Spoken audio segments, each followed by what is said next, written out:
కేవలం గోధుమ పిండితోనే బయట కరకరలాడుతూ లోపల మెత్తగా ఉండే చల్ల పునుగులు చేసుకుందామండి. ఇంట్లో చాలా ఈజీగా చేసుకోవచ్చు. మరి ఎలా చేయాలో చూద్దాం రండి. ముందుగా ఒక గిన్నె తీసుకుని అందులో 2 కప్పులు పుల్లటి పెరుగు వేసుకోవాలి. అలాగే 1/2 కప్పు నీళ్లు కూడా వేసుకుని ఇందులో రుచికి సరిపడా 1 టీ స్పూన్ ఉప్పు వేసుకోవాలి. అలాగే కొద్దిగా వంట సోడా వేసుకుని పెరుగు, ఉప్పు, వంట సోడా అంతా బాగా కలిసేలా ఒకసారి కలుపుకోవాలి. ఇప్పుడు ఇందులో 2 కప్పులు గోధుమ పిండి వేసుకుని బాగా కలుపుకోవాలి. గోధుమ పిండి కొంచెం కలిసిన తరువాత ఇందులో 1 కప్పు బియ్య పిండి వేసుకోవాలి. బియ్య పిండి వేయటం వల్ల పునుగులు బయట వైపు చక్కగా కరకలాడుతూ వస్తాయండి. ఇక్కడ మళ్ళీ నీళ్లు పోయాల్సిన అవసరం లేదండి. మనం ముందుగా వేసుకున్న పెరుగు, కొద్దిగా నీళ్లు సరిపోతాయి. ఈ తేమతోనే పిండి పునుగులు వేసుకోవటానికి సరిపోయేలా కలుపుకోవాలి. ఇప్పుడు ఇందులో 1 టీ స్పూన్ జీలకర్ర వేసుకుని మరోసారి కలుపుకోవాలి.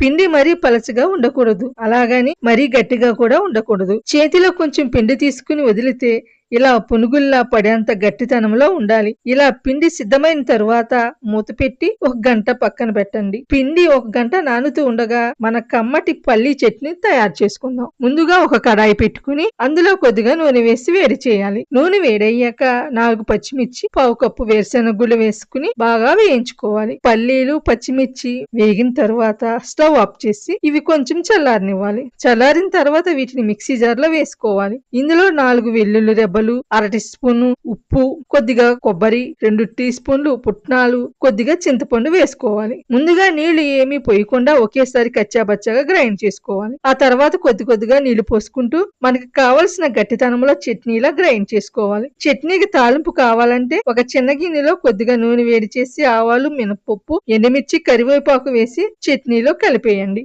అంతేనండి, మన కమ్మటి పల్లీ చట్నీ రెడీ అయింది. ఇప్పుడు 1 గంట తర్వాత మనం కలిపి పెట్టుకున్న పిండి చూద్దాం. మూత తీసి ఒకసారి బాగా కలుపుకోవాలి. చూడండి, పిండి ఇలా చక్కగా దగ్గరగా ఉంది. ఇప్పుడు స్టవ్ వెలిగించి ఒక బాండ్ని పెట్టుకుని పునుగులు వేయించడానికి సరిపడా నూనె పోసుకోవాలి. ముందుగా నూనెను బాగా వేడి చేయాలి. నూనె బాగా వేడెక్కిన తరువాత మంటను మధ్యస్థంగా ఉంచుకోవాలి. ఇప్పుడు చేత్తో పిండిని చిన్న చిన్న పునుగుల్లా తీసుకుని నూనెలో వేసుకోవాలి. ఒకసారి చాలా పునుగులు వేయకండి. కడాయిలో కొంచెం ఖాళీగా ఉండేలా వేసుకుంటే అన్ని సమముగా వేగుతాయి. పునుగులు వేసిన తరువాత వెంటనే గరిటె పెట్టకుండా కొద్దిసేపు అలా వేగనివ్వాలి. ఆ తర్వాత నెమ్మదిగా అటు ఇటు తిప్పుకుంటూ వేయించుకోవాలి. మంటను మధ్యస్థంగానే ఉంచి పునుగులకు మంచి గోల్డెన్ బ్రౌన్ కలర్ వచ్చి బయట వైపు కరకరలాడే వరకు వేయించుకోవాలి. మంట మరీ ఎక్కువగా ఉంటే బయట త్వరగా రంగు వచ్చేస్తుంది, కానీ లోపల సరిగా ఉడకకపోవచ్చు. అందుకే మధ్యస్థమైన మంట మీద నెమ్మదిగా వేయించుకుంటే బయట కరకరలాడుతూ లోపల మెత్తగా వస్తాయండి.